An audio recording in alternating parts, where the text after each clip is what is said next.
onto the set, and they said, "Would you please stand next?" She was once described, almost dismissively, as the gentlest face of classic Hollywood, a phrase that followed Olivia de Havilland for decades like a soft focus label that never quite captured the reality beneath it.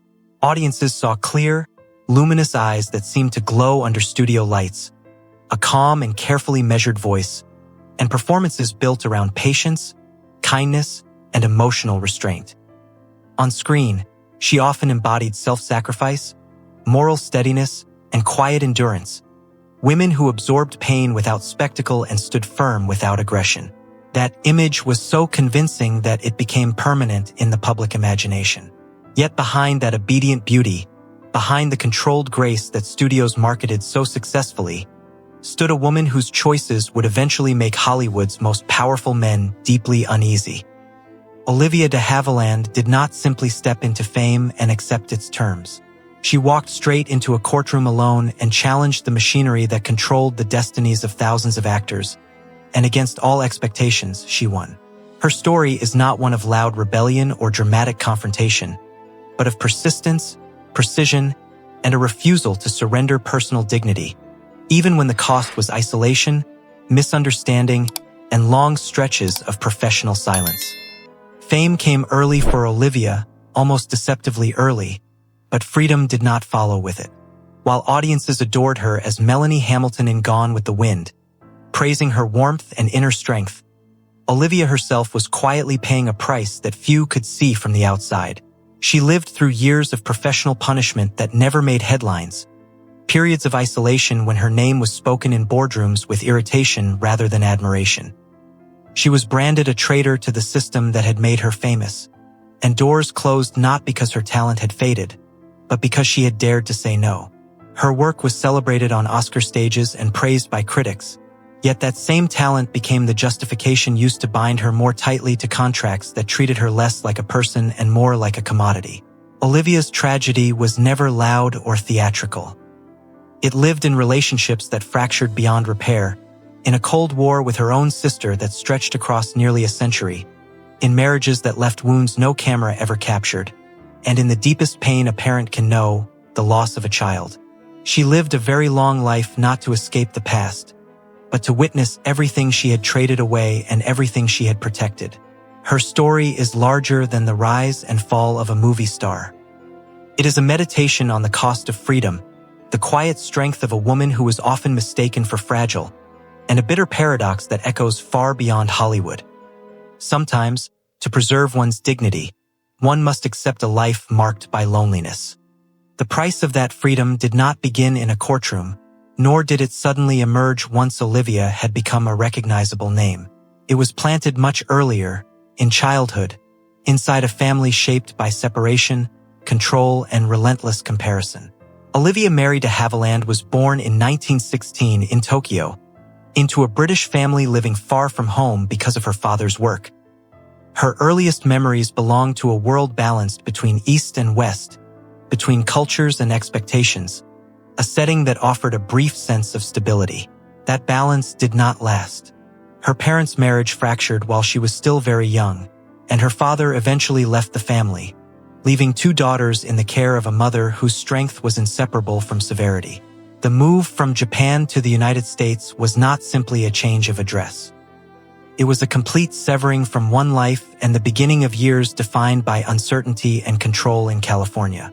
In that new household, Olivia grew up under the authority of a mother who valued discipline, ambition, and propriety far more than tenderness.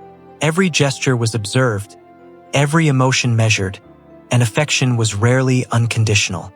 When a stepfather entered the family, the atmosphere became even more restrictive. He openly opposed acting, viewing it as improper and unstable, a profession unworthy of serious consideration. The tension within the home gradually hardened into pressure, both spoken and unspoken. From an early age, Olivia learned two lessons that would shape her entire life: how to remain outwardly composed in the presence of power, and how to cultivate resolve in solitude. Silence became a skill and endurance became second nature. Running parallel to that parental control was a sibling relationship that never found peace. Olivia and her younger sister Joan Fontaine were born just over a year apart and raised in an environment where comparison was constant and affection was rationed. Praise for one often meant criticism for the other. Childhood clashes between them, both physical and emotional, were not harmless rivalries but early signs of a confrontation that would last a lifetime. Joan grew up feeling overshadowed, believing she lived in her sister's light, while Olivia internalized a different burden: the need to hold her ground, to be stronger, to never appear weak. When Olivia discovered the school stage, it was not merely a youthful hobby. It was the first place where she felt she could breathe, where she could exist without constant judgment. Acting offered not applause, but escape. When the ultimatum came, abandon acting or leave the household, Olivia did not hesitate. Her decision to walk away at such a young age was not impulsive or dramatic. It was calculated, shaped by years of learning how to stand alone. That choice marked the first deliberate step of a woman already accustomed to choosing isolation over submission. Leaving home did not feel like freedom in the celebratory sense, but it did feel honest. She entered adulthood not as a dreamer intoxicated by ambition, but as someone already familiar with standing at the edge of safety. Her entry into professional acting came through circumstance rather than grand design. Chosen as an understudy for Titania in A Midsummer Night's Dream at the Hollywood Bowl, Olivia was not the expected star. She stood behind the lights, watching, memorizing, absorbing the mechanics of performance with quiet intensity. Then fate intervened abruptly. When both the lead actress and her replacement withdrew just days before opening, Olivia stepped onto the stage with no margin for error. That performance was strong enough to capture the attention of Max Reinhardt, a director known for his precision and high standards. He did not see her as an accident or a convenient substitute, but as a serious discovery. That opening led her to Warner Brothers, but the door she walked through was narrow and heavily guarded.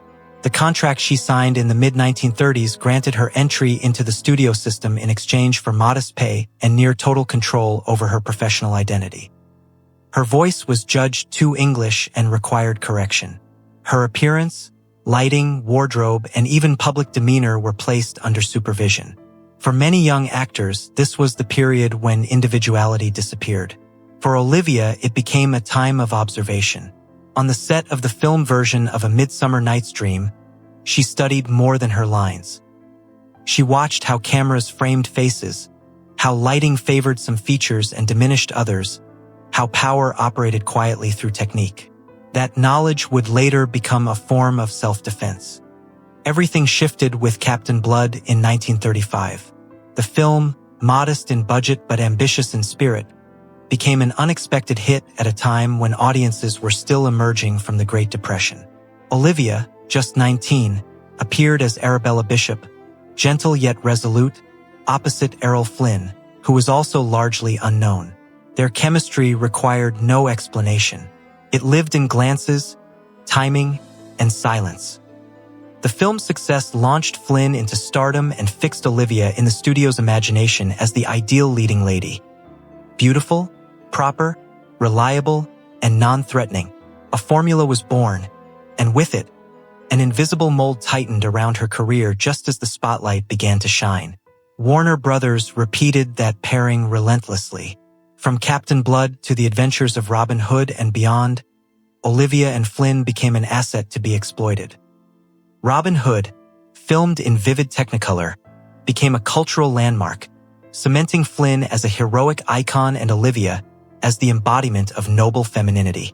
While Flynn's characters expanded in power and range, Olivia's were refined into stillness. She was polished, admired, and carefully contained. On set, she noticed where the camera lingered, whose triumphs the narrative celebrated, and how easily a woman's presence could be reduced to ornamentation. The more she was adored, the more she felt confined. Her desire to escape that mold came into focus with Gone with the Wind. Melanie Hamilton was not glamorous, but she offered psychological depth and moral complexity. Warner Brothers resisted lending her out, fearing disruption to a profitable image. Olivia refused to be sidelined. She negotiated, persisted, and pushed her way into the role.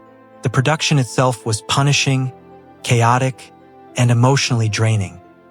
Amid constant changes and mounting pressure, Olivia found quiet solidarity with Vivien Leigh. Together, they worked to preserve the humanity of their characters within an overwhelming machine. When the film premiered, it became a phenomenon, and Olivia's performance was praised for its restraint and emotional intelligence. The Oscar nomination that followed felt like validation, yet the loss to Hattie McDaniel left a complicated emotional residue. Recognition, once again, arrived with conditions. At the same time, her sister Joan's rising success reopened old wounds. Achievement did not heal rivalry, it intensified it. Returning to Warner Brothers, Olivia found the doors closing again. The roles offered were shallow and repetitive. When she refused them, the studio responded with suspension, freezing her contract and extending its terms indefinitely. Time itself became a weapon. The isolation was deliberate, meant to serve as a warning. In that silence, Olivia made a decision that would define her legacy. She turned to the law.